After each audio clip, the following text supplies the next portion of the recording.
যে একবার ইনহেলার নিতে শুরু করলে ওকে ডিপেন্ডেন্ট হয়ে যাবে বা এটা কেউ ভবিষ্যতের জন্য ক্ষতি করবে।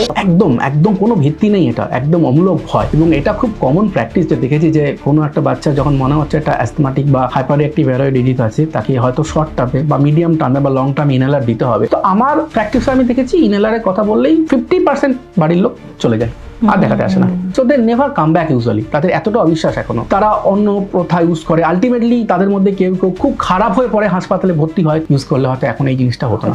তো মনে রাখতে হবে, আমরা যতই কাপ সিরাপ খাই, যাই করি, সেগুলো কিন্তু আগে পেটের মধ্যে যায়, হজম হয়, তারপর সেটা রক্তের মধ্যে যায়, রক্তের মাধ্যমে সেটা লাংসের মধ্যে পৌঁছায়। তো সেটা লাংসে পৌঁছানোর সঙ্গে সঙ্গে শরীরের বাদবাকি অর্গানও পৌঁছায়। তাই বাদবাকি অর্গানও কিছু কিছু সময় তার সাইড এফেক্টও থাকতে পারে। কিন্তু ইনহেলার যেটা আমরা নিই, সেটা ডাইরেক্টলি কিন্তু আমার একদম লাংসের মধ্যে চলে যাচ্ছে, রক্তে মেশার কোনো সম্ভাবনা নেই এবং কিছু মিনিমাল সাইড এফেক্টস ছাড়া এটা একদম সেফ। এবং সঠিক ডোজে সঠিক টেকনিকে যদি নেওয়া যায়, এর থেকে ভালো এফেক্টিভ জিনিস কিন্তু কখনোই হয় না। তাই আপনার ডাক্তারবাবুরা যদি ইনহেলার প্রেসক্রাইব করে থাকে কোনো বাচ্চাকে, তাহলে অবশ্যই সেটা নেওয়া উচিত। সঠিক টেকনিকে সঠিকভাবে ইনহেলার নিলে এটা অ্যাবসলিউটলি সেফ। এটা থেকে ভয় পাওয়ার কোনো কারণ নেই।